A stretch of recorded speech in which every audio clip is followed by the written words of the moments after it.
Director sir, sir இந்த படம் பார்க்கும்போது சொல்லுங்கள். பம்பாய் படம் பார்த்த மாதிரி ஒரு லாஸ்ட் சீன்லெஸ் ஃபீல். ஏன்னா அது அதே மாதிரி 2 குழந்தைங்களும் அந்த இடத்துல அழுதுன்னு இருக்கும் கரையோட. இந்த குழந்தைங்களும் அது. ஸோ அந்த படம் பார்த்த இம்ப்ரெஷனாக எடுத்தீங்களா இல்லை வந்து டோட்டலாகவே வேறு ஜெனரா? இல்லை, ரைட்டிங்காக ஸ்ரீதர் எழுதும் போது அதோட எண்டு அங்கே தான் போய் முடியும் கதையாக. அதை நம்ம இப்போ ரிவீல் பண்ண முடியாது. ஸோ வெளியே கதையை சொல்கிற மாதிரி இருக்கும், பார்க்குறவங்களுக்கு டிஸ்டர்ப் ஆகும். ஸோ நீங்கள் பார்த்துட்டீங்க இல்லையா? ஸோ அந்த இடத்துல தான் போய் முடியுது. காசஸ் வேறு, காரணங்கள் வேறு, கதையில் இருக்க காரணமும் அந்த பம்பே படத்தில் இருந்த காரணமும் வேறு. பட் விஷுவலாக நம்மளுக்கு அந்த எப்படி சொல்கிறது, ரெண்டுத்துலேயும் விஷுவல் கம்பேரிசன், அந்த பிளேஸ் அப்படி உங்களுக்கு ஃபீல் ஆகிறதுனால அதை வார்த்தையாக கூட என்னால் சொல்ல முடியல, அது ரிவீல் ஆகிடும்ட்டு. ஸோ அதுதான் காரணம், வேறு ஒன்றும் இல்லை. பட் டோட்டலாக காரணங்கள் வேறு, கேரக்டர்கள் வேறு, எல்லாமே வேறு. கிருஷ்ணா சார் எப்பவுமே ஒரு ஹீரோவாக சூப்பராக ஒரு பப்ளியாக பார்த்துருப்போம். இந்த படத்தில் ஏன் அவரை வந்து கொஞ்சம் ஏஜ்டாக காட்டியிருக்கீங்க? ஏஜ்டாக காட்டலைங்க. அந்த கேரக்டருக்கு ஒரு மெச்சூர்டாக இப்போ போலீஸ்காரங்க ரெகுலராக நீங்கள் பார்த்தீங்கன்னா 25 வயசு தான் ஆகும், 25-26 வயசு தான் ஆகும். ஆனால் அவங்களுடைய அனுபவ முதிர்ச்சியால் அவங்களோட முகத்தில் மாறுதல் ஏற்படும். சீரியஸாக நீங்கள் நிறையா போலீஸை நோட் பண்ணிங்கன்னா தெரியும், சீக்கிரம் அந்த முதிர்ச்சி தெரியும். அதனால தான் நீங்கள் படத்துலேயே கூட ஒரு மெச்சூர்டாக காட்டுறாங்க நிறையா படங்கள். அது காரணம் வந்து இயல்புலேயே அவங்களுடைய ஒர்க் டென்ஷனு, அவங்களோட ஒர்க் ஃப்ளோ காரணமாக அவங்களுக்கு ஒரு 30 வயசு ஆளே உங்களுக்கு 40 கிட்ட தெரிவாங்க. ஸோ அதனால தான் அந்த தோற்றத்தை உருவாக்குனது. இயல் வந்து விஜய் சார் கூட நடிச்சவங்க கொஞ்சம் அவங்களே வந்து யார்கிட்ட சொன்னாங்க, இவங்க கூட சொன்னாங்க எனக்கே வந்து அழகாக கற்றுக் கொடுத்தாங்கன்ட்டு. உங்களுக்கு என்ன கற்றுக் கொடுத்தாங்க? எனக்கு எப்படி ஸ்பாட்டில் ஜாலியாக நடிக்கணும், டென்ஷன் ஆகாமல் ஒர்க் பண்ணணுன்னு கற்றுக் கொடுத்தாங்க. ஏன்னா நான் கொஞ்சம் டென்ஷன் பார்ட்டி, அவங்க ரொம்ப கூலாக பண்ணக்கூடிய ஆள். சார், டைரக்டர் சார், உங்கள் பெருந்தன்மையை முதல்ல பாராட்டுறேன். அந்த ரைட்ரு தான் சில சீன்ஸ் எடுத்தாருன்னு சொன்னீங்கல்ல, அந்த இடத்துல நீங்கள் ரொம்ப வசந்துட்டீங்க சார். இங்கெல்லாம் பேர் போடுறதே விரும்ப மாட்டாங்க நிறையா டைரக்டர்ஸ். இல்லை சார், இல்லை அவரை பாராட்டுறதுக்கு எதுக்கு சொல்கிறேன்னா, இந்த பண்பு, இந்த மாதிரி கதை வாங்கி பண்ணுற பண்பு இருந்தால் தமிழ் சினிமா இன்னும் சூப்பராக இருந்திருக்கும். சரி, எனக்கு வந்து இன்னொரு கதையை வந்து வாங்கி பண்ண, அதை இவர் தான் கொடுத்தாரு, அவரும் சில சீன்ஸ் டைரக்ட் பண்ணாருன்னு சொன்னீங்கல்ல, அந்த பெருந்தன்மை உங்களுக்கு லைஃப் லாங் இருக்குமா? ஏன்னா வந்து நம்ம இதில் நிறைய பேர் அந்த மாதிரி இல்லை. அதே மாதிரி இந்த மேலே ஐஸ்டன்ஸ் எல்லாம் கூப்பிட்டு பண்ணீங்கல்ல, அதுக்கும் பாராட்டுகள். நன்றி. சொல்லுங்கள் உங்கள் கருத்து. ஒரு விஷயத்தை நான் பிலீவ் பண்ணுறேன் சார், எப்போவுமே நான் தப்பு பண்ணிட்டா கூட தப்பு பண்ணிட்டேன்னு சொல்கிறேன். காரணம் என்னென்னா, உண்மையை சொல்லும் போது திணற மாட்டோம், பொய் சொல்கிறதுக்கு திணறுவோம். ஸோ அதனால் எதையாவது மறைக்க ட்ரை பண்ணிங்கன்னா தான் நீங்கள் மாட்டுவீங்க. ஸோ அதனால் நான் எப்போவுமே ஃபாலோ பண்ணுவேன். அவர் டைரக்ட் பண்ணது உண்மை அந்த போர்ஷன்ஸு. ஸோ அதனால் சொல்லிட்டேன், அவ்வளோதான். அதில் கிருஷ்ணா சார், உங்களுக்கு ஒரு கேள்வி. இன்றைக்கி வந்து உங்கள் அப்பா இந்த பக்கம் அந்த பக்கம் அடித்தா பந்து மாதிரி போகணும், எங்கள் அப்பாவும் அப்படி தான். ஆனால் வந்து இன்றைக்கி உள்ள பிள்ளைங்களை பார்த்தா, நம்மளே ரோட்டில் போகிறப்ப, இந்த ஸ்கூல்லாம் முடிஞ்சு போகிறப்ப பார்த்தா கொஞ்சம் கஷ்டமாக இருக்குது. வளர்ப்பு சரியில்லை அப்படின்றது தோணுது சில இடத்துல. ஏன் காரணம்னா, டீச்சர்ஸையும் அடிக்கக்கூடாதுன்னு இப்போ நம்ம ஊரில் அந்த மாதிரி ஒரு இது இருக்குது. பேரண்ட்ஸும் கிட்டத்தட்ட அடிக்கிறத கை விட்டோம். அவங்கள்ட்ட இருந்து செல்ஃபோனே நம்மளால் பிடுங்க முடியல. ஆக்சுவலாக அடிக்கிறது நல்லதா, ஓரளவு கண்டிப்போடு வளர்க்குறது நல்லதா, இல்லை ஏன்னா இந்த படத்தில் பையன் வந்து அப்பா பார்த்தோன்னே பயப்படுறான், அந்த பயம்லாம் இருக்கும். ஆனால் அதையெல்லாம் தாண்டி நம்ம இன்றைக்கி ஒரு ஆளாக இருக்கோம்னா அப்பா அம்மா ஒரு காரணம். அவங்க சொன்ன மாதிரி அப்போ உங்கள் படத்தில் காமிச்ச மாதிரி அப்பா கண்டிப்பாக இருப்பார், அம்மா கொஞ்சம் செல்ல கொடுப்பாங்க. அதே கல்ச்சர் தொடரலாமா, இல்லை இன்றைக்கி இருக்கிற கல்ச்சர் கரெக்டாக? நான் வந்து அப்பத்தி பற்றி பேசுகிறேன். எங்கள் அப்பா என்ன அன்றைக்கி அடிக்கலைன்னா நான் பொறுக்கி மாதிரி சுற்றிட்டு இருப்பேன் ரோடெல்லாம். அது உண்மை. நானும் எங்கள் அண்ணன் சேட்டனா வேறு லெவல். அந்த டிசிப்ளின் எனக்கு அவர்கிட்ட தான் வந்துச்சு. நான் அவர்கிட்ட நிறைய கற்றுக்கிட்டேன். வேறு இந்த காலத்தில் அடிக்கிறது கரெக்டாக இல்லையான்னு எனக்கு கேட்காதீங்க. ஏன்னா என் ஃப்ரெண்டோட குழந்தைக்கு ஷேக் ஹேண்ட் கொடுக்க முன்னாடி மச்சான் ஷேக் ஹேண்ட் கொடுத்துக்குவான்னு கேட்குறேன் நான். ஸோ அதெல்லாம் நிறைய மாறி இருக்குது. இப்போது அடிக்கலாமா வேணான்றது இவங்க தான் சொல்கிறேன். இவங்ககிட்ட பசங்க இருக்காங்க. கிருஷ்ணா அண்ணா நீங்களே சொல்லுங்கள். ஒரு என்னென்னா, இப்போ வந்து ஒரு ப்ரொடியூசர்னா ஒரு பெரிய வேலை. ஒரு ஹீரோ, ஒரு ஆக்டர்னா அவங்க போய் நடிச்சுட்டு வந்துடுவாங்க. உங்களுக்கு ப்ரொடியூசராக இருக்க பிடிச்சிருக்கா, ஆக்டராக இருக்க பிடிச்சிருக்கா? எனக்கு நடிக்க தாங்க பிடிக்கும். நடிக்கிறதுக்காக தான் அமெரிக்காவிலேருந்து வந்தனும், நடிச்சுட்டு தான் இருப்பேன். ப்ரொடக்ஷனுக்கு ஏன் வந்தேன்னா, நிறைய கதைகள் வந்து நான் நடிக்க முடியாத கதைகள் நிறைய வந்தப்போ, இதை நம்ம சொல்கிறதுக்கு ஒரு இடம் வேணுமேன்றப்போ தான் எனக்கு ஓடிடி பிளாட்ஃபார்ம் அந்த சான்ஸ் கிடச்சிது. ஸோ கண்டினியூஸாக கதைகள் சொல்லிகிட்டு இருக்கேன். அதனால தான் நான் நடித்த நான் ப்ரொடியூஸ் பண்ண எந்த சீரீஸும் நான் இருந்திருக்க மாட்டேன். இதுலேயும் நான் இல்லை. அப்படியே ஆஃபீஸ் லெஃப்ட் டு ரைட் போயிருந்தப்போ ரஞ்சித் கூப்பிட்டு நீ பண்ணலாமே வாங்க அப்படின்னாரு. வேறு எதுவும் இல்லை. அப்படிலாம் இல்லைங்க, சீரியஸாக. இல்லை அவருக்கு என்னென்னா ஆக்சுவலாக அவர் கதைகள் தேர்வில் சில படங்கள் தவறாக இருந்தாலும் விஷுவலாக மற்ற விஷயங்களில் கதை தேர்வில் வந்து அவர் எப்பவுமே ஸ்ட்ராங்காக இருந்திருப்பார். அவரோட படங்களோட லைனப்பை பார்த்தீங்கன்னா தெரியும், ரொம்ப ஸ்ட்ராங்கான பர்சன். ஸோ அந்த மாதிரி தான் இந்த படத்தையும் பண்ணார். நான் என்ன சொன்னேன்னா, அவர் காப்பா இது வரைக்கும் பண்ணதே கிடையாது, நீங்கள் பண்ணால் டிஃப்ரெண்ட்டாக இருக்குன்னு ஃபீல் பண்ணேன். அவர் வந்து ஒரு ஃபுல் லென்த் படத்துக்கான ஒரு ஆள். இந்த கேரக்டருக்கு நான் கூப்பிட்டது, நான் எப்படி கூப்பிட்டேன்னா, குழந்தைங்க படம் அதில் நம்ம பாட்டாக இருக்கணும் பேர் அப்படின்னு தான் சொன்னேன். அதை தாண்டி அந்த கதாபாத்திரத்துக்கு அவர் ரொம்ப கரெக்டாக பொருந்தினார். அதனால தான் கேட்டேன். 100% ஆள் கிடைக்காம பண்ணோன்ற மாதிரி சொல்கிறாருல, அதெல்லாம் கிடையவே கிடையாது. ஏன்னா நீங்கள் அது ஒர்க் ஆகிருக்குல்ல, அப்போ அது கரெக்டாக பொருந்ததுனால தான் ஒர்க் ஆகிருக்கு. Thank you sir. அப்புறம் கிருஷ்ணா சார் இன்னொரு கேள்வி உங்களுக்கு கிருஷ்ணா சார். சார் அதாவது இப்போ படங்களில் இப்போ நிறைய நடிக்கிறத குறைச்சிட்டு ப்ரொடக்ஷனில் தான் அதிக கவனம் செலுத்துறீங்க அப்படின்னு சொல்லிட்டு ஒரு தகவல் இருக்குது. அப்புறம் அண்ணன் கூப்பிட்டா கூட நீ போடுற வேலையை பாரு, எனக்கு தயாரிக்கிற வேலை இருக்குது அப்படின்லாம் சொல்கிறீங்களா? ஏன் நடிப்பு குறைச்சிட்டிங்களா, தயாரிப்பில் அதிகமாக கவனம் செலுத்துறீங்களா?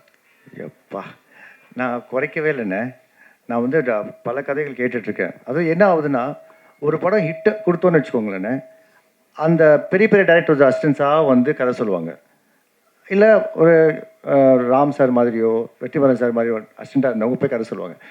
தொடர்ந்து 5 ஃப்ளாப் கொடுத்தீங்கன்னு வச்சுக்கோங்களேன், உங்களுக்கு அந்த மாதிரி கதை தான் வரும். எந்த படம் கூப்பிட்டாலும் இவன் பண்ணிவிடுவான் அந்த மாதிரி. ஆனால் என் கதை அது கிடையாது. எல்லா படமும் ஓடணுன்னு தான் நான் பண்ணிக்கிட்டு இருக்கேன். நான் கேட்டுட்டு தான் இருக்கேன். நீங்கள் வந்து ஆஃபீஸ் வந்தீங்கன்னா அவர் கேட்பார், எங்கே இருக்கீங்க, கதை கேட்குறீங்க. இன்னும் கதை கேட்டுட்ருக்கேன். ஏதாவது இன்ட்ரெஸ்டிங்காக வரணும் இல்லை சார். லைக் பேராஷூட் வந்து 2 பெரிய பசங்களை ஆன கதை நான் பண்ணியிருப்பேன். ஸோ நான் குறைக்கல, கேட்டுட்டு தான் இருக்கேன். எனக்கு பெருசாக அமையலை சார். அப்புறம் கிஷோர் சார் உங்ககிட்ட கேள்வி. இந்த படத்தில் எல்லாம் நடிச்சிருக்கீங்க, எல்லா படத்திலும் நடிச்சதில் ரொம்ப நல்லா நடிச்சிருக்கீங்க, வாழ்த்துக்கள். அதுக்கப்புறம் வந்து இப்போது பெரும்பாலும் ஹீரோக்கள் வந்து ஒரு குறை சொல்கிறாங்க ஹீரோக்கள்கிட்ட. முன்னெல்லாம் வந்து மரத்தடியில் உட்காந்து நாங்கள்லாம் டிஸ்கஸ் பண்ணுவோம், ஆனால் அந்த சூழ்நிலை இப்போ இல்லை, எல்லாம் போய் கேரவனில் உட்காந்துக்கிறாங்க அப்படின்னு சொல்லிட்டு. ஆனால் உங்களை பொறுத்தவரையிலும் யார் கேட்டாலும் என்ன சொல்கிறாங்கன்னா, கிஷோர் சார் ரொம்ப எளிமையாக இருப்பார், அவருக்கு மேனேஜரும் கிடையாது, அவர் தனியாக ஒரு ரூமில் தான் இருப்பார், எந்த இடத்துல போய் படுத்துக்கணும்னாலும் படுத்துக்குவார், உட்கார சொன்னாலும் உட்கார. அவ்வளோ எளிமை எப்படி உங்களுக்கு வந்தது? மற்றவங்களுக்கு நீங்கள் ஏதாவது அட்வைஸ் பண்ணுறீங்களா? மற்ற ஹீரோக்கள்லேயே அப்படி இருக்கிறாங்க, அதுக்கு பற்றி சொல்லுங்கள். இல்லை, அது எளிமையெல்லாம் கிடையாது. எனக்கு அப்படி இருக்கிறது பிடிச்சிருக்கு, அவ்வளோதான். நான் அதனால் அப்படி இருக்கேன். எனக்கு எப்படி வேணுமோ அப்படி இருக்கு, அவ்வளோதான். எல்லாருமே அவங்களுக்கு எப்படி வேணுமோ அப்படி இருப்பாங்க. அது தப்புன்னு சொல்ல முடியாது. தேவை, இப்போல்லாம் தேவை. இப்போ என்னென்னா, ஆர்டிஸ்ட் வந்து கேரவனில் உட்காரக்கூடாதுன்னு சொல்கிறதெல்லாம் பெரிய தப்பு. ஏன்னா எனக்கு வெளியே உட்காரத்து பிடிக்கிறது இல்லை, நானும் போகிறேன், கேரவனுக்குள்ளே போகிறேன், நானும் உட்காரேன். வெயில் ரொம்ப அதிகமாக இருந்தால், ஏன்னா ஆர்டிஸ்ட் ஆன் ஸ்க்ரீன் தெரிவாங்கல்ல. ஸோ வேத்து ஊற்றுட்டு இருந்தால், சீனில் அப்படி இருந்தால் ஓகே, ரொமான்டிக் சீனில் வேத்து ஊற்றுட்டு இருந்தால் எதிரில் இருக்கிறவங்களே ஓடி போயிடுவாங்க. ஸோ அதனால் எது தேவையோ அது இதெல்லாம் இப்போ கார் தேவையாகிடுச்சு நமக்கு. ஏன்னா அவ்வளோ டிராஃபிக், அந்த புகை, அந்த சவுண்டு, இதுக்குள்ளெல்லாம் போக முடியாது. அதனால் காரில் போகிறோம்ல. ஸோ அதனால் அது வந்து திமிருன்னெல்லாம் நம்ம சொல்ல முடியாது. காரில் போகிறதோ, பைக்கில் போகிறதோ, இல்லை நடந்து தான் போகணும், பஸ்ஸில் தான் போகணும்லாம் சொல்ல முடியாதுல்ல. ஸோ எவ்வளோ வசதி இருக்குது, எவ்வளோ தேவைங்கிறத பொறுத்து எல்லாருமே அப்படி இருந்தால். இல்லை, ஹீரோக்கள்கிட்ட ஒரு ஃபோன் நம்பர் கேட்டால் கூட ப்ரொடியூசருக்கோ டைரக்டர் கூட கொடுக்க மாட்டாங்க, அவங்க மேனேஜர் நம்பர் தான் கொடுக்குறாங்க. ஆனால் நீங்கள் ஃபோன் நம்பரும் கொடுத்து அவங்க ஃபோன் பண்ணால் நீங்களே எடுத்து பேசுகிறீங்கன்னு வர சொல்கிறாங்க. இல்லை, அதனால தான் உங்களுக்கு ஒரு பாராட்டு. அது என்னோட பிரச்சனை. அது என்னோட அதான் நீங்கள் சொன்ன மாதிரி எல்லாம் பெருசாக ஒன்றும் இல்லை. எனக்கு என்னென்னா, நான் விவசாயம் வேறு பண்ணுறேன்ல, எதுக்கு பண்ணுறேன்னா எனக்கு மனுஷங்களோட இருக்கிறது கொஞ்சம் கஷ்டம். ஸோ இந்த மாதிரி நாய், ஆடு, மாடு, கொஞ்சம் செடி அந்த மாதிரி இருந்தால் ஓகே. ரொம்ப மனுஷங்க அதிகமாக என்னை சுற்றி இருந்தால் எனக்கு ரொம்ப கஷ்டம், எனக்கு மூச்சே வாங்க முடியாது. அதனால் வந்து என்னை சுற்றி நான் மனுஷங்களை வச்சுக்கல, அவ்வளோதான். அது என்னோட பிரச்சனை. அது பெருசாக ஒன்றும் இல்லை. தேங்க்யூ. கிஷோர் சார், இந்த கதை ரொம்ப நல்லா இருந்தது, எல்லாமே நல்லா பண்ணியிருந்தீங்க, உங்கள் ஒர்க்கும் சரிக்கானே எல்லாருமே. ஆனால் இந்த கதையை கேட்குறப்போ என்னடா இது பெங்களூரில் இந்த மாதிரி அடிதடி அப்படின்னு உங்களுக்கு தோணுச்சா? அந்த இதில் வந்து நம்மளை வந்து நீங்கள் வந்து ரொம்ப மெச்சூர்டாக இருந்தது படம் மொத்தமாக பார்த்தா, ஆப்போசிட்டில் இருக்கவங்க பார்த்தா கூட மெச்சூர்டாக தான் இருந்தது. ஆனால் உங்களுக்கு தோணுச்சா அந்த மாதிரி ஒரு ஃபீல்? இல்லை, பிரச்சனை நடந்த பிரச்சனை தானே, அது ஹிஸ்ட்ரியை நம்ம மாற்ற முடியாது இப்போது. ஆனால் அதை ஞாபகம் வச்சுட்டு அதுலேருந்து நம்ம கற்றுக்கிட்டு எது நல்லதோ அதை கற்றுக்கிட்டு அடுத்து அப்படி ஆகாமல் இருக்கிறத பார்த்துக்கிறதா ஒரு மனிதனோட ஒரு இதுன்னு நினைக்கிறேன். பட் இதில் வந்து அதை வந்து ரொம்ப அழகாக யூஸ் பண்ணியிருக்காங்க. அந்த பிரச்சனையை, அந்த பிரச்சனை நடந்த இடத்த வந்து வேறையே கதை சொல்கிறதுக்கு யூஸ் பண்ணியிருக்காங்க. அது யார் யார் மேலே எப்படியெல்லாம் இம்பேக்ட் பண்ணுங்கிறது நீங்கள் பார்த்தீங்கன்னா ஃபைனலாக வந்து ஆமாம் இந்த மாதிரி இந்த பிரச்சனையும் நடக்கக்கூடாது, அதுலேருந்து யாரோ பாதிக்கப்படுறாங்க, அது தெரியவே இல்லை நமக்கு. எங்கள் சாய்ஸ், அவங்க சூஸ் பண்ணது என்ன, அவங்க என்னை வந்து இந்த மாதிரி வச்சு பார்த்தாங்க. ஃபர்ஸ்ட்லேருந்து ஆக்சுவலாக நான் நன்றி சொல்ல வேண்டியது வெற்றிமாறனுக்கு நினைக்கிறேன். ஏன்னா ஃபர்ஸ்ட் படத்துலேயே வந்து ஒரு நல்ல வில்லனாக காட்டிட்டாங்கல்ல. ஸோ அதனால் வந்து எந்த மாதிரி கேரக்டர் வேணாலும் என்னை வச்சு அவங்க விஷுவலைஸ் பண்ணிக்க முடியுங்கிற ஒரு ஒரு ஒரு இமேஜ் இல்லாத ஒரு இமேஜ் ஒன்று கிடச்சிது. ஸோ அதனால் வந்து ஒரு நல்ல விஷயந்தான் அது. ஆக்சுவலாக ப்ரெடிக்ட் பண்ணாமல் இருக்கிற மாதிரி ஒரு கேரக்டர் வந்தால் பார்த்த உடனே இல்லை விழுந்தான்னு சொல்லிட்டா நம்ம படத்தில் வேறு அதை மாற்றவே முடியாது, அப்படி ஆகிடும்ல. ஸோ அப்படி இல்லாமல் இப்படி ஒரு ஃப்ளெக்சிபிளான ஒரு இமேஜ் இருக்கிறது தேங்க்ஸ் டு எல்லாமே. நிறைய ரைட்டர்ஸ் அப்படியே எனக்கு ரோல் அந்த மாதிரி ரோல்ஸே கொடுத்துட்டு வந்திருக்காங்க. அந்த மாதிரி ரோல்ஸ் என்ன சூஸ் பண்ணி நடிக்க வச்சுட்ருக்காங்க. ஸோ அது நான் பண்ணதில்லை, அவங்க பண்ணது. ஸோ என் தப்பு கிடையாது, அவங்க தப்பு. இவரும் வந்து நான் எப்போது ரொம்ப நாள் முன்னாடி I think first web series நினைக்கிறேன் அது. ஸோ நான் நடித்த ஃபர்ஸ்ட் வெப் சீரிஸ் ஹை ப்ரீஸ்டஸ்ன்னு சொல்லி, அதுக்கும் என்னை கூப்பிட்டு நடிக்க வச்சார். இதுலேயும் என்னை கூப்பிட்டு நடிக்க வச்சார். எதுக்குன்னு எனக்கும் தெரில, அவர் தான் கேட்கணும். எனக்கு ஒன்றும் அந்த மாதிரி ஸ்பெஷல் எபிலிட்டியெல்லாம் எனக்கு இருக்குன்னு எனக்கு தோணலை. தேங்க்யூ. கிஷோர் சார். சார் அது என்ன சார், எல்லா அப்பாவும் பசங்களே வெளுவெளுன்னு இழுக்கிறாங்க. அதான் என்ன ஆகும்னா தொடல பையனை வெளுவெளுன்னு இழுக்கிறீங்க உச்சா போகிற அளவுக்கு. பவரில் இருக்கிறவன் எப்பவும் பவர் இல்லாதவங்க மேலே தான் ஆப்ரேஷன் பண்ணுவாங்கல்ல. ஸோ அது வெளியே பண்ண முடியாது. வெளியே அந்த கோவம் காட்ட முடியாது. கோவம் காட்டினா மூஞ்சிலே அடிப்பாங்க. ஸோ பசங்க வந்து ஈஸியாக கிடைப்பாங்கல்ல. அதுதான் நம்மளும் இப்போவும் பண்ணிட்டு இருக்கோம். அதை இப்போ வந்து அப்யூஸ் இல்லை, நம்ம அடிக்க மாட்டோம், அதெல்லாம் போய் எனக்கு தெரிஞ்சுக்கணும். நானே அடிச்சிருக்கேன், பசங்களை தாங்க முடியாமல் அடிச்சிருக்கேன். பட் ஸ்டில் அதுக்கு வருத்தப்பட்டிருக்கேன். ஏன்னா அது சரியான வழி இல்லைன்னு எனக்கு தோன்றுறது. அன்பா சொன்னால், பாசத்தோட சொன்னால் என்ன வேணாலும் நம்ம பண்ணலாம், எதை வேணாலும் மாற்றலாம். ஸோ அதுக்கு கொஞ்சம் பொறுமை வேணும். அந்த பொறுமை தான் இந்த படம் கற்றுக் கொடுக்கணும் எனக்கு தோன்றுறது. சார் இப்போ உள்ள ஒன் செகண்ட் பிரதர், ஒன்றும் இல்லை, பொண்ணுங்களை அடிக்கிறது இல்லை, ராணியாக பார்க்குறாங்கல்ல, அதுவே பிரச்சனை தான். அவங்கள வீட்டுக்குள்ளே பொத்தி வைக்கிறது, இந்த மாதிரியான விஷயங்கள், அது அவங்களுக்கு வேறு மாதிரியான விஷயங்கள் இருக்கும். பசங்களை ஸ்ட்ரெயிட்டாக அடிக்கிறது, அந்த மாதிரியான விஷயங்கள் இருக்கும்போது பெண் குழந்தைகள் வளர்க்குறப்ப அவங்களுக்கு வேறு மாதிரியான அப்பாவுக்கு அதுவும் ஒரு வகையான அப்யூஸ் தான். அப்பா அப்யூஸ் பண்ணுறாரு அப்படின்னா தப்பான அர்த்தத்தில் எடுத்துக்க வேணாம். அவங்களுக்கு நான் இருக்கிற நிறைய ரெஸ்ட்ரிக்ஷன்ஸே அப்யூஸ் தான் நான் நினைக்கிறேன். அவர் பிரதர் கேட்கும்போது கூட பசங்களை அடித்து வளர்க்கலாமான்னு கேட்டார். 100% அடித்து வளர்க்குறது தப்பு தலைவர். ஏன்னா அது எந்த வகையிலுமே ஹெல்ப் பண்ணாது. அதான் பேசும்போது கூட ஒருத்தர் சொன்னார், ஒரு பானையை வடிக்கும் போது அதை அழுத்தி பிடிக்க முடியாது, உடஞ்சிரும். அடித்து எதுவுமே பண்ண முடியாது, உடஞ்சிரும். அது சாஃப்டாக பக்குவமாக தான் ஹேண்டில் பண்ணி ஆகணும். அதுதான் பேரண்டிங்காக இருக்கணும். ஸோ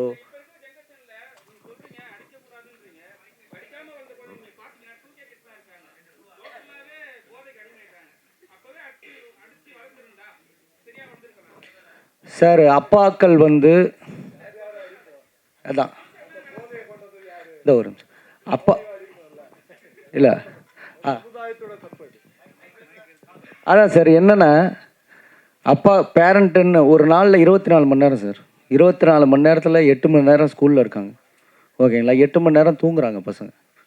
ஸோ 16 மணி நேரம் முடிஞ்சிருச்சு.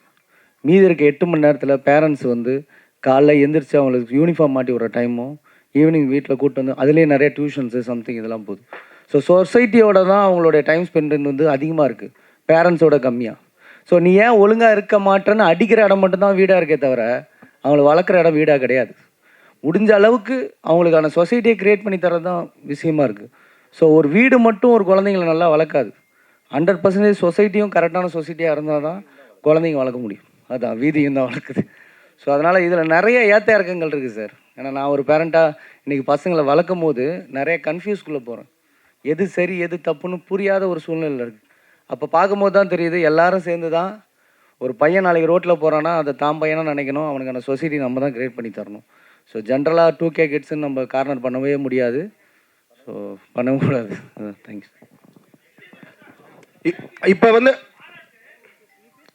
Sir Kishore sir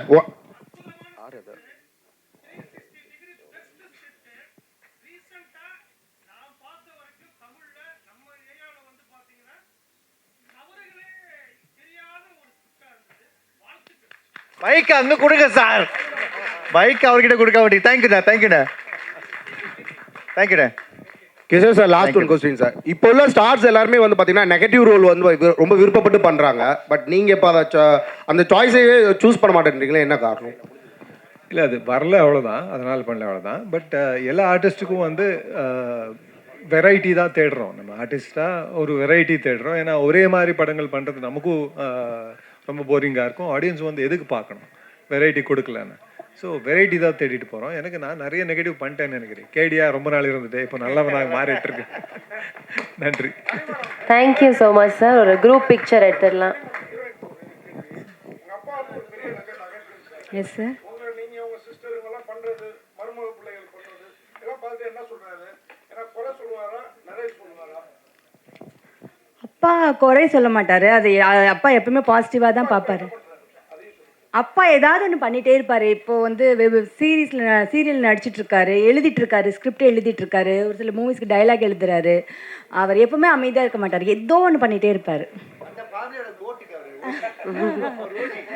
thank you thank you sir. Thank you. ஐயோ என்னங்க, நான் தான் சொன்னேனே, அவர் தான் வந்து நான் சொன்னேன் எனக்கு பயமாக இருக்குது சார், நான் அவர்கிட்ட தான் சொன்னேன் எனக்கு டென்ஷனாக இருக்குது சார், நான் அவர்கிட்ட தான். அப்போ அவர் எனக்கும் டென்ஷனாக இருக்குது, எனக்கும் பயமாக இருக்குது, ஒன்றும் இல்லை, நம்மலாம் சேலிங் இந்த same boat. Okay Kishore sir, மறுபடியும் சொல்லிடுறேன்.